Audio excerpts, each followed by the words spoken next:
Baik, terima kasih. Pemirsa masih bersama kami dalam saat yang mengangkat tema tentang mempersiapkan diri untuk menghadapi kematian, dan kematian adalah kehidupan yang sesungguhnya. Lantas pertanyaan kita, apa bekal yang harus kita persiapkan untuk menjemput kematian? Ustaz Abdul Somad akan menjawabnya. Silakan Ustaz.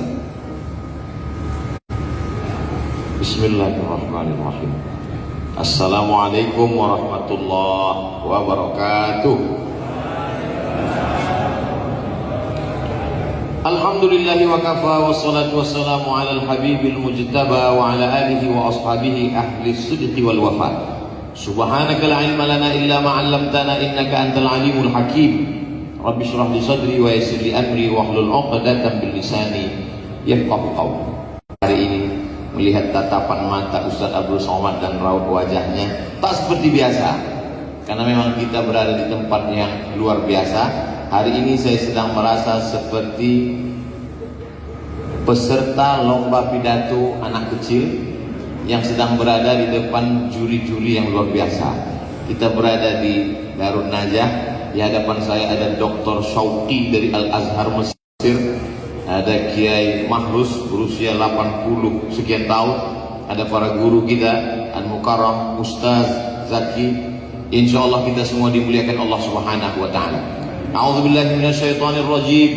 Faman kana yarju liqa'a rabbih, siapa yang berharap berjumpa dengan Allah Subhanahu wa taala, maka syaratnya ada dua. Falyamal amalan shalihan. Yang pertama beramal saleh, yang kedua wala yusyrik bi ibadati rabbih ahada, dan tidak mempersekutukan Allah Subhanahu wa taala. Siapa yang punya dua bekal itu, silakan menghadap Allah Subhanahu wa taala. Saya untuk datang menemui jamaah melalui program hari ini bersama TV One punya bekal dari ujung kepala sampai ujung kaki luar biasa. Dari mulai peci sampai sorban, sampai baju, sampai kain, menghadapi orang-orang hamba-hamba Allah, makhluk cipta Allah, menyampaikan yang paling baik kalam Allah sabda Rasulullah SAW. Perlu persiapan. Lalu bagaimana menghadap Allah Subhanahu wa taala? Maka ada orang yang mau pergi umroh dengan persiapan yang luar biasa. Pertanyaannya, nanti kita akan berangkat dari Jakarta, apakah langsung ke kota Al-Madinah Al-Munawwarah atau lewat Jeddah dulu? Lalu kemudian nanti persiapannya bagaimana? Hotelnya jauh dari masjid, makanannya bagaimana?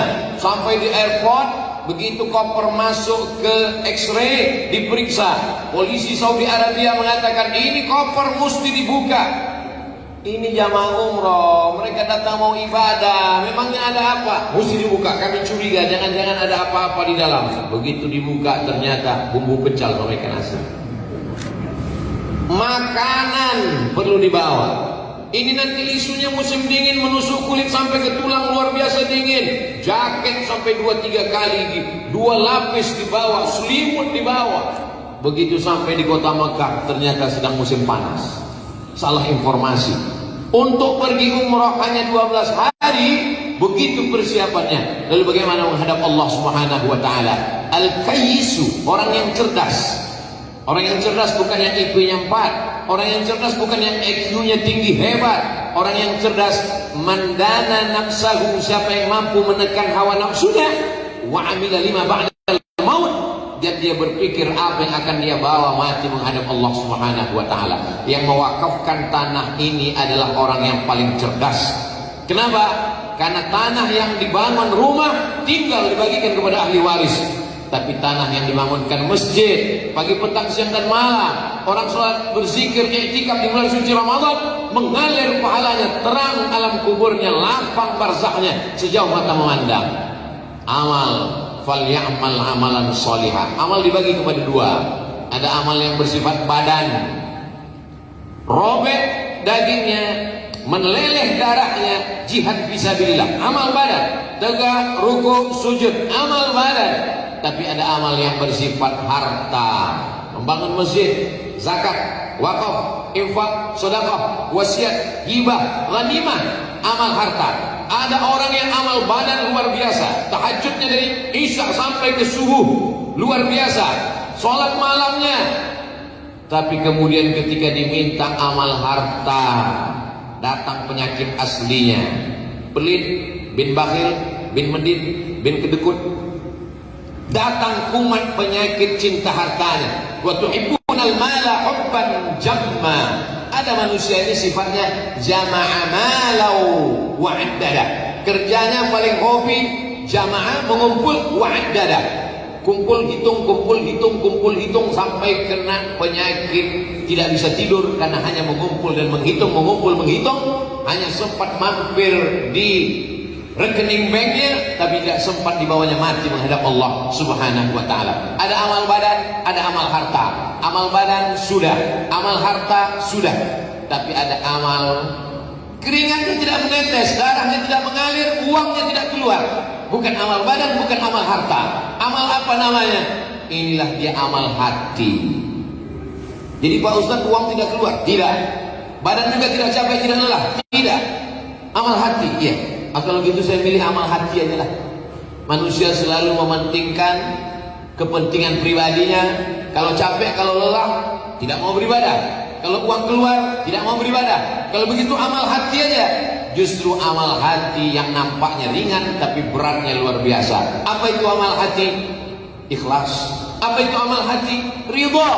Apa itu amal hati? Zikir. Apa itu amal hati? Maka udkhulu min abwabin mutafarriqah. Masuklah kamu ke Mesir dari pintu yang banyak. Begitu pesan Nabi Yakub kepada anaknya yang akan mencari Yusuf. Masuklah kamu ke Mesir dari pintu yang bermacam ragam. Artinya apa? Kalau kita tidak sanggup dengan ibadah badan, ibadah harta. Kalau tidak sanggup ibadah harta, ibadah badan. Ibadah badan tidak sanggup, ibadah harta tidak kuasa. Kita masih bisa beramal hati. Saudaraku yang terbaring di rumah sakit, tidak bisa bersedekah karena sudah cukup banyak uang untuk opname, beli obat dan lain sebagainya. Saudaraku yang terbaring di ruang ICU, tidak bisa tegak sholat berdiri sempurna, tidak bisa iktikaf di waktu malam. Masih ada amal hati yang bisa kau laksanakan. Ikhlas, ridha, menerima ketetapan Allah Subhanahu wa ta'ala. Man lam yarda biqada'i, siapa yang tidak ridha menerima takdirku, walam yasbir bibalai, tidak sabar menerima ujianku, falyatlub rabban siwaya, carilah Tuhan selain aku. Na'udzubillah. Maka orang-orang yang ridha menerima ketetapan Allah, itulah orang yang diridhai Allah Subhanahu wa ta'ala. Sayyidina Abu Bakar As-Siddiq radhiyallahu anhu, Abu Bakar radhiyallahu anhu, Umar bin Khattab radhiyallahu anhu, Sayyidatuna Aisyah radhiyallahu anha. Kenapa mereka disebut orang yang diridhai Allah? Karena mereka ridha menerima ketetapan Allah Subhanahu wa ta'ala. Maka sesungguhnya dalam kisah para nabi-nabi itu ada nabi yang memberikan hartanya. Sayyidina Sulaiman, Sayyidina Muhammad sallallahu alaihi wasallam, tanah dia berikan, dilaksanakan pembangunan Masjid Nabawi, sampai hari ini mengalir pahalanya. Walaupun dia seorang nabi, Sayyidul Anbiya wal Mursalin, Sayyidul Bashar, Sayyidul Khalqi ajma'in, tapi tetap dia ingin mendapatkan amalan pahala harta. Bagaimana ibadah badannya? Karena Rasulullah sallallahu alaihi wasallam yaqumu minal lail, Nabi kalau salat malam hatta tatafattara qadamahu, sampai bengkak kedua kakinya. Kenapa kakinya bengkak? Karena tegaknya lama. Kenapa tegaknya lama? Karena ayatnya panjang. Sampai Ummul Mukminin Aisyah berkata, kenapa kau lakukan ini? Lima fa'alta hadza ya Rasulullah? Laqad ghafarallahu laka ma taqaddama min dzambika wa ma ta'akhkhar. Dosamu yang lalu, yang sekarang, yang akan datang sudah diampunkan Allah. Kenapa engkau masih salat lama? Ayatnya panjang, tegakmu sampai darah turun ke kaki. Lalu apa jawab baginda? Afala akuna abdan syakura. Aku ingin menjadi hamba Allah yang pandai bersyukur kepada Allah Subhanahu wa ta'ala. Amal badan Nabi, amal harta Nabi, amal hati juga Nabi. Sabar menerima ujian Allah. Alam yajidka yatiman fa'awa, lahir sebagai seorang yatim, diambil ibunya, dia ridha menerima ketetapan Allah. Di saat serangan kafir Quraisy luar biasa, tempat bergantungnya dua, yang pertama Abu Talib, yang kedua Khadijah. Kedua tempat bergantung itu patah.